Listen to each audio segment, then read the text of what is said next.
What's going on, you guys? It's your boy Unbridled Bargo back today again. It's been a couple of days, I'm not gonna lie. I've been sick recently, and I think I say this in the last video, but it doesn't matter. My package has finally come in today. I'm so excited to put this radio in my car because it's just such an improvement. And I'm not gonna lie, I've already unboxed it, and it's beautiful. I'm not gonna lie. So without further ado, I've just gotten off work. I've just been ready to hop into this. Let's go ahead and do it. One more thing I have to say is that it's cold as out here. I have to go ahead and say that. Temperature gauge right here says 45. I believe it's colder than that if I'm being honest, but I got the package right here. Look at that, I got a straw piece right there. Also, I won't be doing a detailed tutorial on this. I'll just go over the basics though. You'll have to take out this little piece right here, obviously, and you'll have to take out well, just pop this off over the shifter, and this should all just come off and unplug and stuff pretty much. Before you do any of this, just make sure you unplug your negative on the battery terminal, if I can speak. Let's get started. Okay, so like I said in the beginning, you're gonna have to take out this part of the radio, and you're gonna have to unclip a couple of these. So I'll kind of brief over the process as I'm doing it. So let's start by taking out this part of my radio.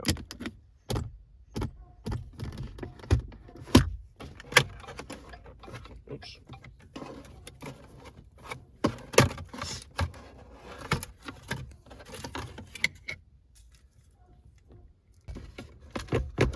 I usually just take my little scraper and just get into these little corners and just pop it up. Be very careful doing this though, because you could easily cut this plastic / leather material, and you don't want that. At least I don't. I'll show you how to pop this one. You see how I just popped out like that? Just do it where you can grab it. I'll grab it with my hand right here, and then just hold that and kind of go over the top. Bam.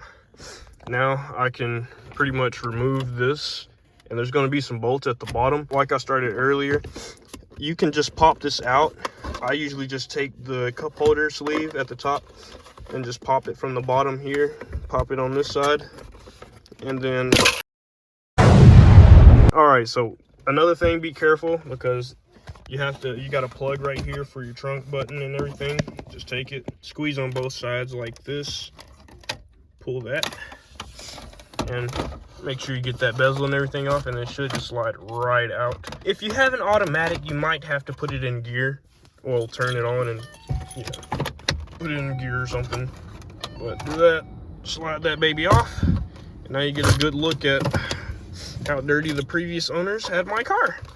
So I'm gonna move this over here somewhere. I got the top off. Now it's just held together by two, I believe 7 or 8 millimeter bolts.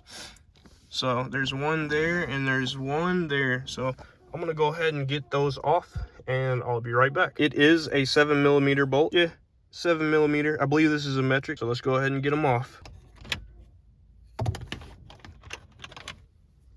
I'll just put these in the cup holder for now. That's bolt number 2. Oh, that didn't go in the cup. All right, so this is the stock radio cover. There's a plug right here. Be careful taking it off. You just unplug it at the bottom, and it's another one of those squeeze clips. That's the radio, the old unreliable. That's eventually probably going to go out. You got 8 bolts to take out right there, and I see a harness of some sort plugged at the back. As you can see, I still got power. I need to undo that negative terminal.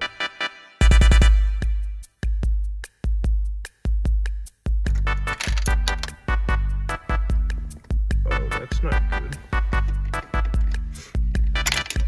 I just lost another one. Okay. All right, boys, I yoinked it out. This is the old radio OEM. Look at how dusty. Whoa, look at the cake. Look at the icing on the cake, and it's all over me. This was hard to take out, I'm not gonna lie. There's gonna be 2 plugs at the back on the left side, and on the right side there's the antenna. Take the middle plug out, and then take the antenna out, and then it'll let you pull it out, because for some reason they're very short. That'll make it a lot easier. So let's continue. Here she is. I'll get back once I got everything figured out. All right, little update, boys. I got all the plugs in. Going off this little manual right here. honestly straightforward. So on my other car, it was like I had to splice through the wires. On this one, they just gave me the buckles and everything. So it should basically just plug and play. Excuse the dust and ash on my hand. I'm not gonna do the backup camera because that's just a lot of work and I don't feel like doing that. I mean, shit, I'm a Mustang driver. Here's the antenna, a GPS. Yeah, let's get her plugged in. It is on. I don't know if you can see that clearly, but there is lights at the bottom. This thing looks beautiful. Hey, look at that. It works. That looks like an Android, but I'm gonna switch that. No shot to my Android users. It's working. I'm gonna go ahead and button this all back up and get her all good and tidy. I'll be right back. I know, I probably should have cleaned this way earlier.